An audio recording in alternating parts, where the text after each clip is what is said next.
तो यहाँ पे हम क्या करेंगे कि ये देखो यहाँ पे दो लाइन्स आ रही है, एक लाइन इधर से आ रही है स्ट्रेट लाइन, एक स्ट्रेट लाइन यहाँ से क्रॉस करे तो यहाँ पे कट कर रही है, तो हम कहेंगे ये इंटरसेक्टिंग पॉइंट है। अगर इंटरसेक्टिंग पॉइंट आ रही है तो हम कहते हैं कि भाई ये यूनिक सॉल्यूशन है। इनफाइनाइटली सॉल्यूशन सेट तक कहा जाता है कि किसी दूसरी लाइन को कोई ने भी कट नहीं करा है। कोइंसिडेंट लाइन, ये इनफाइनाइट सॉल्यूशन को कोइंसिडेंट लाइन सॉल्यूशन इसलिए कहते हैं। कोइंसिडेंट लाइन ऐसी लाइन्स होती है जो लाइन के ऊपर लाइन हो, बस मतलब लाइन्स तो दो हो पर दिखने में हमारी एक ही लाइन हो, लाइन के ऊपर लाइन हो, तो हम कहते हैं कि ये भाई हमारी कोइंसिडेंट लाइन है। Parallel lines are the lines जहाँ पे आपकी नो सॉल्यूशन हो, like this 6x plus Y is equal 7 है, 6x plus Y is equal 1 है। अगर इन दोनों को हम सब्ट्रैक्ट करते हैं सब इक्वेशन दिस, इसमें से ये इक्वेशन हम सब्ट्रैक्ट कर दें तो हमारा रिजल्ट क्या आएगा, 6 से 6 में कैंसिल हो जाएगा, वाई वाई में कैंसिल हो जाएगा, तो हमारा कोई भी अननोन नहीं रहेगा। अगर हमारा यहाँ पे कोई भी अननोन नहीं रह रहा है तो वैल्यू किसके निकाल रहे हैं, इट मीन्स यहाँ पे हमारा क्या होगा, नो सॉल्यूशन। यहाँ पे मैं आपको अनम्यूट कर रहा हूँ, जो क्वेश्चन हो तो बता दो वरना मैं आगे चलूँ। Yes, any question?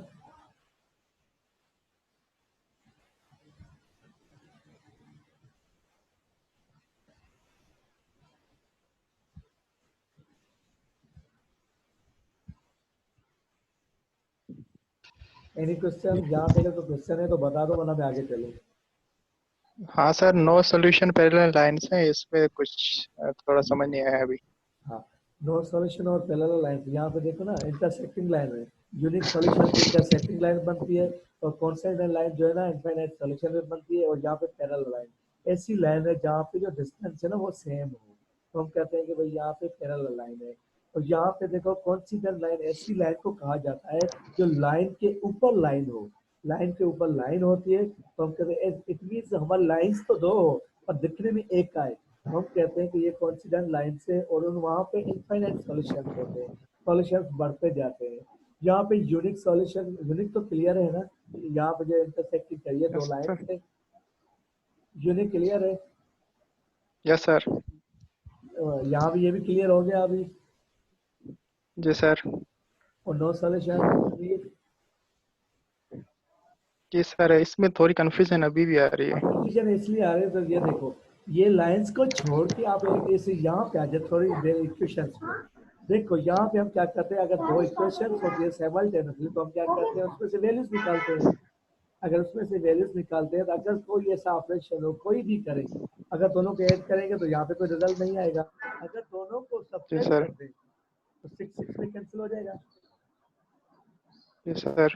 Y Y में कैंसिल हो जाएगा। अगर 6 में कैंसिल हो रहा है, वाई वाई में कैंसिल हो रहा है, तो यहाँ पे हमारा कोई भी वेरिएबल नहीं आ रहा है, नो सर। कांस्टेंट तो आ रहे हैं, वेरिएबल नहीं आ रहे। जब वेरिएबल नहीं आ रहा तो रिजल्ट किसका निकाल रहे हैं, तो हम क्या देते हैं भैया यहाँ पे नो सॉल्यूशन है। जी सर। क्लियर है? जी सर। क्योंकि किसी का क्वेश्चन हो तो बता दो, इसके बाद आप सारे म्यूट में चले जाओगे।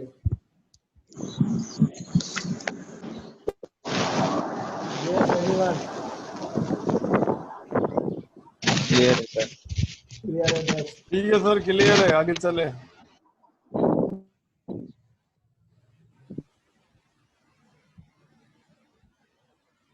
यहाँ पे एक सिस्टम ऑफ इक्वेशन का एग्जांपल है, consider the system of equation this x plus 2y is equal 4 and 3x plus 2y is equal 2 है।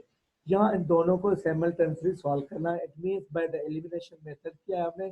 ऐसा कोई मेथड यूज करो, से सपोज अगर यहाँ पे x है यहाँ पे 3 है, इन दोनों को सेम करो, जिस वेरिएबल को आप एलिमिनेट करना चाहते हैं उसका कोफिशिएंट सेम करो, इसको छोड़ के हम सेकंड पे आ जाए। ये देखो 2y यहाँ भी है, 2y यहाँ भी है, तो यहाँ पे हमारे पास और आसानी लगी पड़ी है। अगर इस इक्वेशन में this x plus 2y is equal 4 है, अगर इसमें से ये सब्ट्रैक्ट कर देंगे तो y कैंसिल हो जाएगी।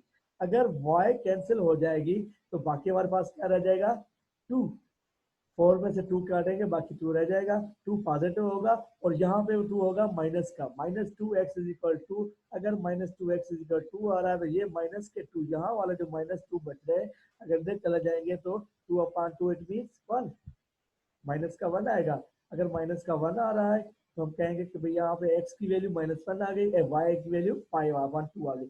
अब यहाँ पे देखो, यहाँ पे solving by equation with gate, अगर solving system of equation with gate कर लिया, क्या रिजल्ट आया हमारे पास, x is equal to -1 and y is equal to 5/2। यहाँ पे आपका सिंगल वैल्यू आ रहा है, अगर सिंगल वैल्यू आ रहा है तो हम क्या करते हैं कि ये हमारा कौन सा सॉल्यूशन होगा, unique solution. Yes, anyone question? अगर आपके पास कोई भी क्वेश्चन हो तो बता दे दे, मैं आपके थोड़ी देर के लिए अनम्यूट कर रहा हूँ। सर y5/2 कैसे आया? यस, y5/2 कैसे आ गया, देखो अगर -1 है, -1 किसी इक्वेशन में लगा दें, यहाँ पे लगा दे, क्या आ जाएगा, -1 x की वैल्यू है ना, अगर x की वैल्यू -1 है तो -3 इंटू -1 क्या हो जाएगा, -3। अगर -3 यहाँ आ जाएगा तो ये -3 इधर ले आएंगे तो क्या हो जाएगा, 2 + 5, 2 + 3 इज इक्वल 5। अगर 2 + 3 इज इक्वल 5 आ रहा है तो 2y इज इक्वल 5/2। यस, सही है सर, क्लियर है। Any other? किसी का कोई क्वेश्चन नहीं है, नेक्स्ट स्लाइड पे चले जाएं। No sir. जो जीआर और सीआर टेक्स्ट कर रहे हैं, अगर one by one please.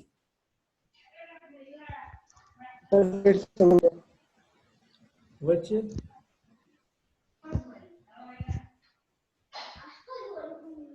Yes.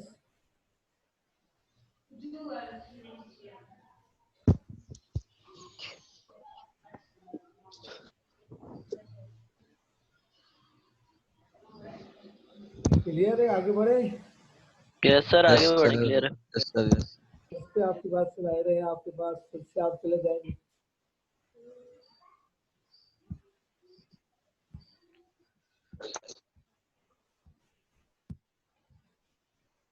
तो ये आपके पास से प्रैक्टिस प्रॉब्लम्स है, ये आपको वहाँ प्रैक्टिस प्रॉब्लम कर लेंगे। Determine whether each of the following system of equations has one solution, no solution, or infinitely many solution.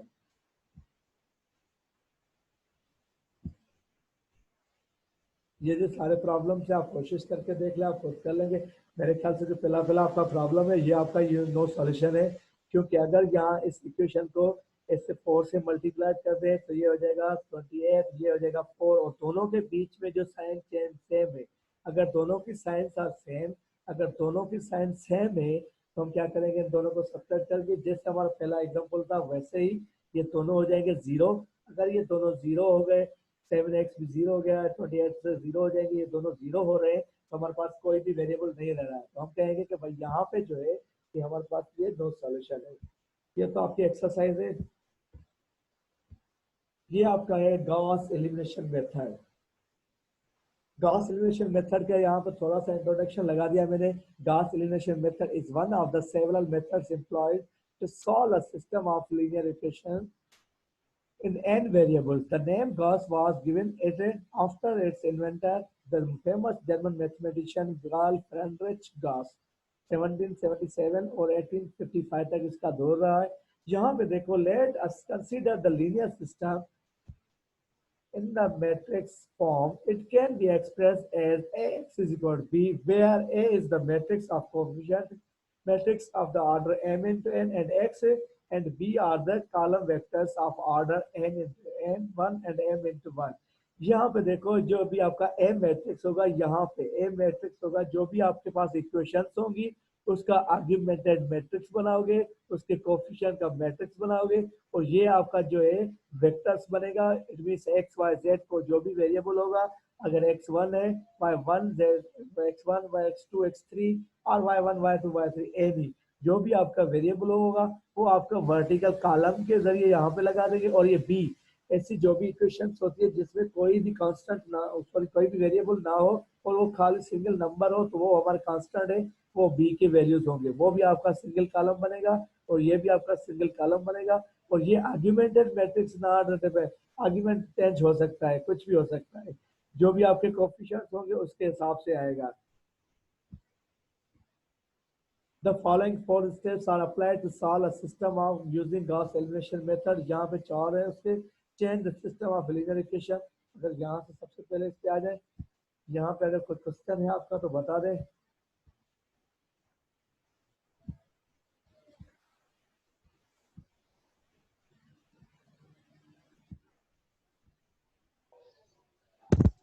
Yes, any question?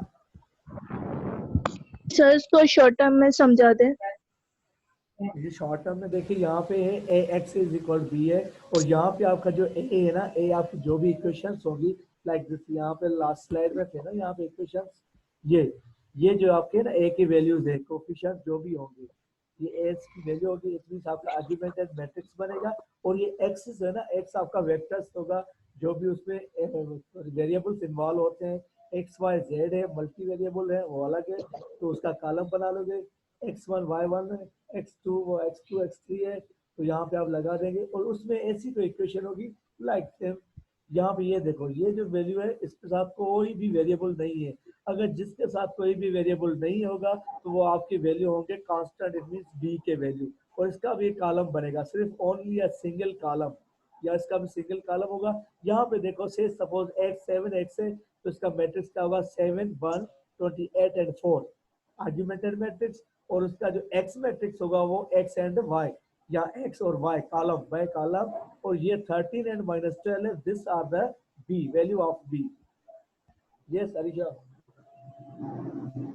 Thank you sir. Any other question?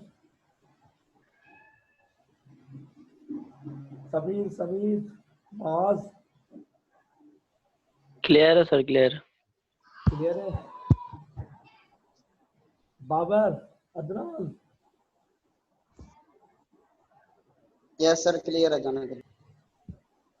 चलो जी next चलते हैं। यहाँ पे आपके गॉस एलिमिनेशन मेथड सॉल्व कैसे करते हैं, उसके कौन से स्टेप्स हैं और कैसे उसको सॉल्व किया जाता है, तो यहाँ पे आप आ जाए कि द फॉलोइंग 4 स्टेप्स, ये आपके पास 4 स्टेप्स हैं to solve a system using Gauss elimination method, change the system of linear equation into the form of ax + b। ये तो आपको जनरली उससे पहले ही बता दिया है। तो गॉस एलिमिनेशन मेथड में जो ये आप कंडीशन फॉलो करेंगे, सबसे पहला आपका ये स्टेप होगा कि ax = b बनाएंगे, where a is the coefficient matrix or augmented matrix and x are the variable matrix and b are the constant matrix. Form the augmented coefficient matrix into AB by including the elements B as an extra column in the matrix. कह रहा है कि जो भी आप augmented matrix बना रहे हैं, ये सबस्क्रिप्ट भी इसको शो कर रहा है कि उसी मैट्रिक्स में आप बी के जो कांस्टेंट नंबर है उसका भी मैट्रिक्स बना दे, उसी मैट्रिक्स में उसका कॉलम भी लगा दे, इंक्लूडिंग एलिमेंट्स ऑफ बी, जो भी आपके बी के एलिमेंट्स है वहां पे आपको इंक्लूडिंग कर दे। अगर इंक्लूडिंग कर रहे हैं तो आपके पास जो रिजल्ट आएगा वो आपका होगा दिस कंडीशन फॉलो करेंगे। उसके बाद कह रहा है जो भी आपका आर्ग्यूमेंटेड मैट्रिक्स बन चुका है, अब आप उसको एक्लॉन फॉर्म में by the elementary row operation आप उसको एक्लॉन फॉर्म में कन्वर्ट करोगे। एक्लॉन फॉर्म में कन्वर्ट करने के बाद आप कन्वर्ट करके खत्म कर दोगे, उसके बाद रिवर्स ऑर्डर में आप इक्वेशन पे चले जाएंगे, finding the value.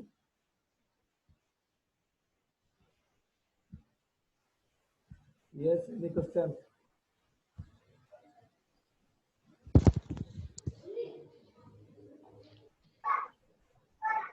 Sir, please repeat one more time. यहाँ पे 4 पॉइंट्स है, यहाँ सारे के सारे इस पे डिपेंड करेंगे, जो भी आपके सिस्टम ऑफ इक्वेशन मिले होंगे, जो भी 2 इक्वेशन है 3 इक्वेशन जो भी होगी, वहाँ पे आपका इसका कोफिशिएंट मैट्रिक्स बनाओगे, जो भी आपके उसके वेरिएबल के कोफिशिएंट है उसको अलग कर दोगे। याद रखें कि जिसको वेरिएबल होंगे, नॉट अ कांस्टेंट, कांस्टेंट को नहीं, जो भी आपके उसके एक्सिस के वेरिएबल होंगे वो आपका उसका अलग मैट्रिक्स बना देंगे, एक्स को अलग कर देंगे और बी को अलग कर देंगे। अगर तीनों को अलग करने के बाद फॉर्म द आर्गुमेंटेड मैट्रिक्स, जो भी आपका आर्गुमेंट मैट्रिक्स बनेगा, जो भी आपका कोफिशिएंट वालों का मैट्रिक्स बनेगा, उसके साथ साथ आप बी के कांस्टेंट का भी एक कॉलम लगा देंगे। जो भी बी के एलिमेंट्स होंगे, जिस सेकंड कंडीशन में वो बता रहा है, वो एक एक्स्ट्रा कॉलम ऐड कर दोगे, जो भी आपका ए मैट्रिक्स बन रहा है। अगर ये दोनों चीजें हो जाती है, उसके बाद कन्वर्ट करोगे जो भी आपका है इनटू एक्लॉन फॉर्म।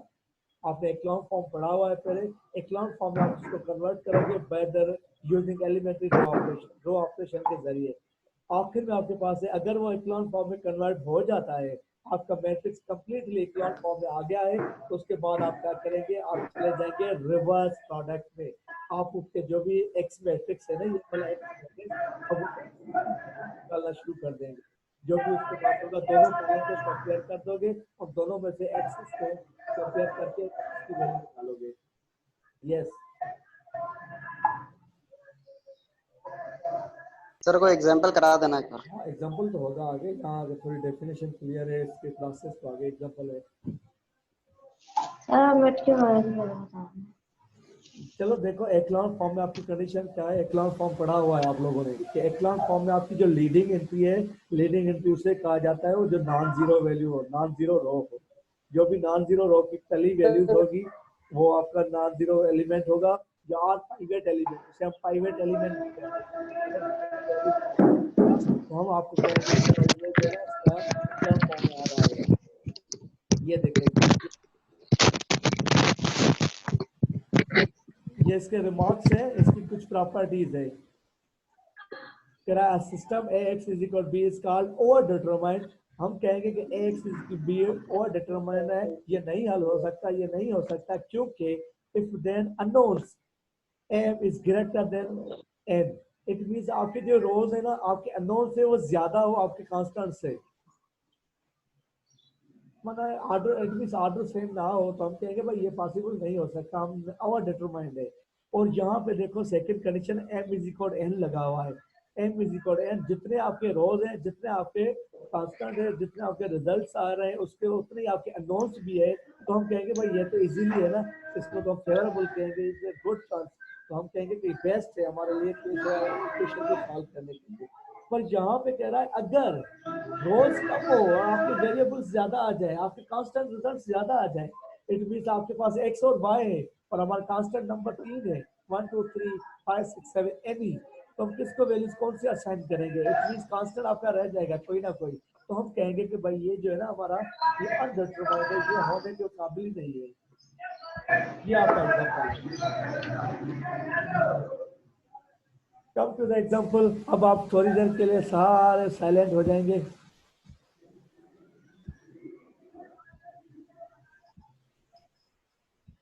ये देखिए, यहाँ पे हमने पहले ही बोल दिया, solve the following system using naive Gauss elimination और Gauss elimination, both are same, is the complete name of this. 6x1 minus 2x2 plus 2x3 plus 4x4 is equal to 16. This 4, this matrix is 4 by 4, 4 rows and 4 columns. यहाँ पे आपके पास 4 equation से, 4 unknown से, अगर 4 equation से, 4 unknown से, तो आपके पास जो रिजल्ट आएंगे वो भी आपके 4 आने चाहिए। तो यहाँ पे देखिए, मैं पहले ही बोल रहा था कि आप कह रहे थे कि ए मैट्रिक्स कैसे बनेगा। ये आपका ए मैट्रिक्स है 6, इट मींस कोफिशिएंट, इसको अलग कर दोगे, x इस -2 को भी अलग कर दोगे, ये इस 2 को भी अलग कर दोगे, ये इस 4 को भी अलग कर दोगे। तो ये सारा का सारा जो ये मैट्रिक्स बन रहा है, ये सारा का सारा जो मैट्रिक्स बन रहा है, तो हम इसे कहते हैं कि भाई आर्गुमेंटेड मैट्रिक्स है और मैट्रिक्स ए। और वो उसके बाद सेकंड प्रॉपर्टी वो ये बोल रहा था कि ये ना, ये डेस्टिनेशन नॉट ऑफ 1 1, ये डेस्टिनेशन दिया गया है नॉट ऑफ 1 1 है। तो यहाँ पे देखो, ये एक और कॉलम, वो भी कह रहा है कि जो भी आपका कॉलम आ रहा है उसे एडजस्ट कर दो इसके साथ। तो जो भी आपका बी के वैल्यूज है, ये देखिए, ये बी है आपकी 16 26 -19 -34, नो एनी वेरिएबल, यहाँ पे कोई भी आपका वेरिएबल नहीं है। तो हम कहते हैं कि भाई ये हमारी बी की वैल्यूज है। अगर ये आपकी बी की वैल्यूज है तो हमने क्या कर दिया है, आर्गुमेंटेड में मैट्रिक्स में ऐड करवा दिया है दो कॉलम।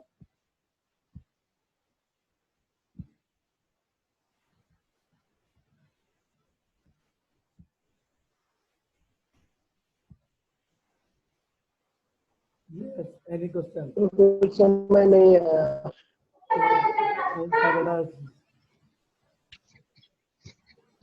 Yes. कुछ समझ नहीं आया। बेटा इसमें से सर आपको पूरा समझ में नहीं आया सर, पूरा। चलो ठीक है, डजंट मैटर। ये देखो, यहाँ पे जो भी आपको कांस्टेंट नजर आ रहे हैं, सारे के सारे कांस्टेंट सारों वेरिएबल के साथ। ये देखो 6 है, -2 है, 2 है और 4 है, ये कांस्टेंट, सारे के सारे की यहाँ रो लगा दो। ठीक है, इन सारों की यहाँ पे लो लगा दी। ये देखो x1 का कोफिशिएंट, ये -2 इसका कोफिशिएंट है, ये 2 इसका कोफिशिएंट है, ये 4 इसका कोफिशिएंट है। सिमिलरली यहाँ पे 12 सेकंड रो, यहाँ पे -8, यहाँ पे 6, यहाँ पे 10 आ रहा है। और सिमिलरली थर्ड रो के एलिमेंट ये देखो 3x1, x1 का कोफिशिएंट 3 और x2 का कोफिशिएंट -13 और x3 का कोफिशिएंट 9 और x4 का कोफिशिएंट 3 है। सिमिलरली रो 4 में आपका क्या आ रहा है, -6x1 है, x1 का कोफिशिएंट x1 वाले, ये सारे का सारा कॉलम x1 है, ये x2 है, ये x3 है, ये x4 है। ये सारे के सारे रोज लगा दिए। और यहाँ पे आपको सेकंड प्रॉपर्टी जैसे ही उसका प्रोसेस था, वो सेकंड स्टेप में आपको ये बोल रहा था कि आपके पास जो भी कांस्टेंट एलिमेंट है, ये वाले सारे कांस्टेंट एलिमेंट यहाँ पे आके ऐड कर दो, इस कॉलम इस ए मैट्रिक्स में ऐड कर दो। अब आपका ये सारा का सारा मैट्रिक्स ए बन गया।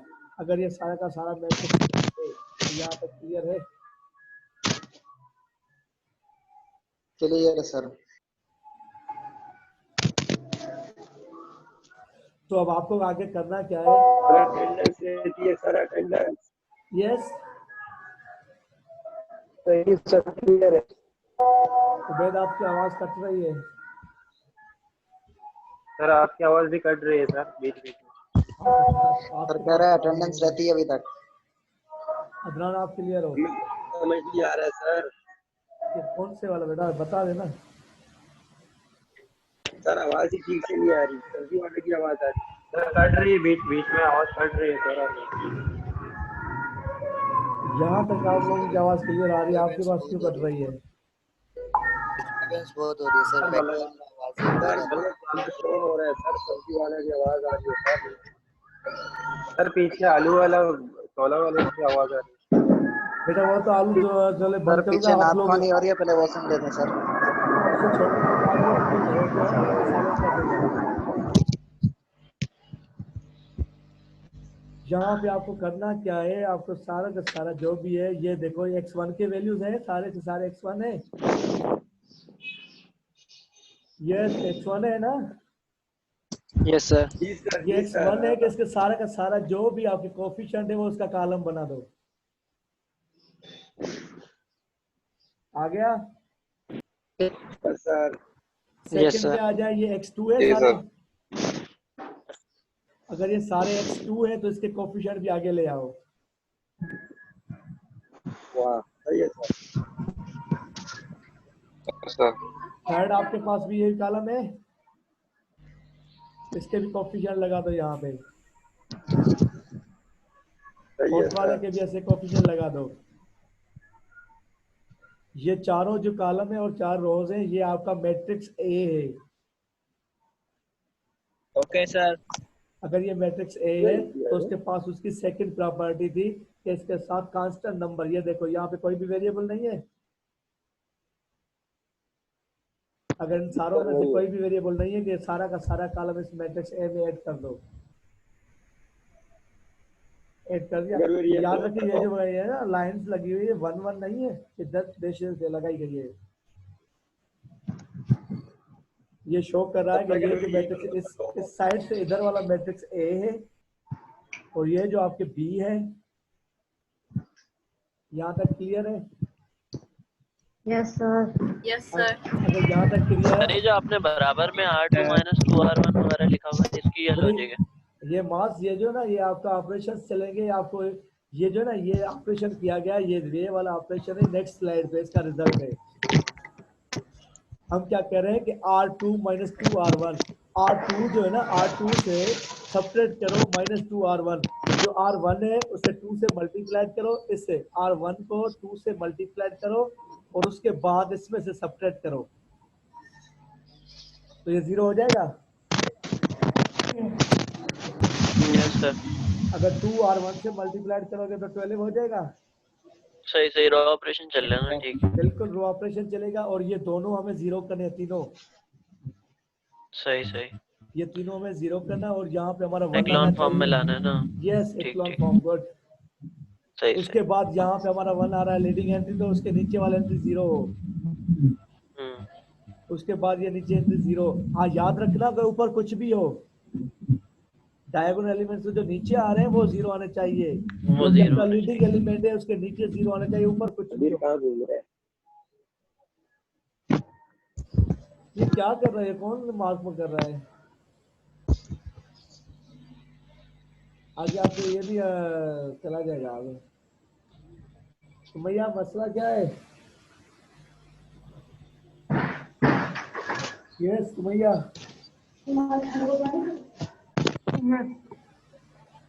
Any question Sumaiya? Yes Kushmala, अरे बोलते भी जाओ, क्या हो गया है, इतना टाइम नहीं है। बोला बोला क्लियर है, क्लास क्लियर है कंटिन्यू सर। करें? अच्छा यस सर आगे चलें, क्लियर है। ये क्लियर है तो आगे चले जाए। आगे चलने के लिए आप सारे म्यूट हो जाओ।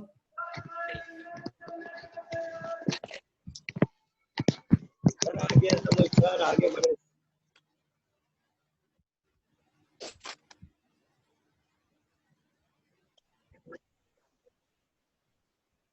ये जिसने भी मार्कअप किया है वो डिलीट करवा दो, वरना नेक्स्ट में आपको चांस नहीं दूंगा मैं। ये स्लाइड के जिसने भी ऊपर मार्कअप किया है वो डिलीट करो।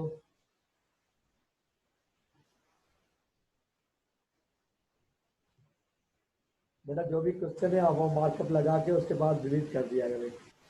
तो बेटा यहाँ पे आपका लास्ट में ये ऑपरेशन किया था हमने कि R2 - 2R1 है, सारी R को 2 से मल्टीप्लाई करो, उसके बाद इसमें से सब्ट्रैक्ट करो। अगर ये 2 इसमें से सब्ट्रैक्ट मल्टीप्लाई किया तो ये 12 हो गए, और 12 में से कैंसिल हो गए 0, और ये -2 है, -2 में से -2 को मल्टीप्लाई किया हो जाएगा 4 पॉजिटिव, और यहाँ पे हमारे है -8। अगर 4 पॉजिटिव है और -8 है तो यहाँ पे हमारा आंसर आ जाएगा -4, और ये 0, ये -4। नेक्स्ट स्लाइड पे देखो ऐसे रिजल्ट है, ये देखिए ये 0, ये -4 आ रहा है। सिमिलरली यहाँ पे देखो -2R1, 2 में मल्टीप्लाई किया, 2 to the 4, 4 में से 6 सबसे बाकी हमारा रिजल्ट आ जाएगा 2। ये देखिए हमारा रिजल्ट 2 आ गया। सिमिलरली थर्ड में आ जाए कि यहाँ पे देखो -2R1, इस 2 को मल्टीप्लाई कर दिया, माइनस से -8 हो जाएगा, और -8 इससे कर लेंगे, 8 कर ले या सब्ट्रैक्ट कर ले तो क्या आ जाएगा 2 आएगा रिजल्ट। इसका भी रिजल्ट 2 है, तो यहाँ देखो इसका भी रिजल्ट 2 है। सिमिलरली सेम ऑपरेशन तो आप सेम तरीके से वही ऑपरेशन के यहाँ पे लिखा हुआ है does not change pivot is 6। ये जो पाइवेट एलिमेंट 6 है, क्योंकि अगर एक्लॉन फॉर्म में कंडीशन नहीं है कि अगर आप 1 भी कर दें या वहां पे आपका कोई भी कांस्टेंट फिक्स आ रहा है तो हम कहते हैं कि भाई ये एक्लॉन फॉर्म में है। अगर ये आपका एक्लॉन फॉर्म हो चुका है तो ये आपका कॉलम क्लियर है, तो आप नेक्स्ट कॉलम पे चले जाएं। अब इस एंट्री को या तो 1 कर दें या तो खत्म करने की कोशिश कर दें। इसके देखिए ये देखो -4 है, इसके नीचे दोनों एंट्री 0 हो गई है। इसके सिमिलरली प्रोसेस चलते जाएंगे। अगर ये देखो लास्ट में स्टेप 3 में आपके पास क्या है, ये देखो 6 -4 2 एंड -3, इस डायगोनल को ये हम कहते हैं कि भाई ये हमारा एक्लॉन फॉर्म आ गया है, क्योंकि जो भी हमारी लीडिंग एंट्री है उसके नीचे जो भी हमारे एंट्रीज है वो 0 है। ये देखो लीडिंग एंट्री इसके नीचे 0, ये लीडिंग एंट्री इसके नीचे 0, ये लीडिंग एंट्री इसके नीचे 0 है। तो हम कहते हैं कि भाई ये हमारा एक्लॉन फॉर्म में आ चुका है। This matrix in the form of echelon, ये हमारा जो मैट्रिक्स है वो एक्लॉन फॉर्म में है। Yes any question? सर एक्लॉन में तो लीडिंग एंट्री 1 होती है ना हमेशा, या ये कंपलसरी नहीं है? कौन से वाला? ये जो हम एक्लॉन में चेंज कर रहे हैं, सही- एक्लॉन में सही लीडिंग है, एंट्री तो बिल्कुल 1 सही होती है है। ना हमेशा? वो सही है, इसमें कोई डिफरेंसेस नहीं है। आप भी सही हो कि एक्लॉन में 1 भी हो सकता है, क्योंकि इंटरनेशनल बुक्स में आप कहेंगे कि यहाँ पे कोई भी एंट्री आ सकती है। अगर 1 भी आ सकती है, अगर ये 6 -4 2 भी आ रहे हैं तो ये भी हमारा एक्लॉन है। इसमें ऐसा कोई नहीं है कि ये जस्ट ये है कि थोड़ा पहले स्टेप खत्म कर दिया इन लोगों ने। अगर थोड़ा पहले स्टेप खत्म कर दे, अगर इसे फर्दर कर लें तो ऐसे में कोई भी चेंजिंग नहीं आएगी। जस्ट इसे 6 से डिवाइड कर दोगे तो ये 1 हो जाएगा, इसे -4 से डिवाइड कर देंगे तो ये 1 हो जाएगा, इसे 2 से डिवाइड कर दोगे तो ये भी 1 हो जाएगा, -3 से डिवाइड करोगे 1 हो जाएगा। सही से।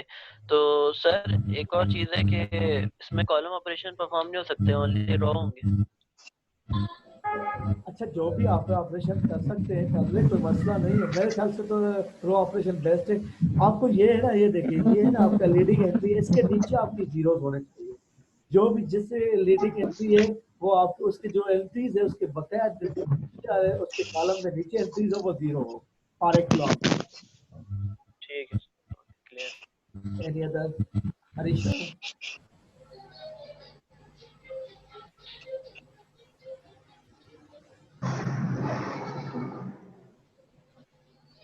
ज़मीर ज़हीर नहीं है।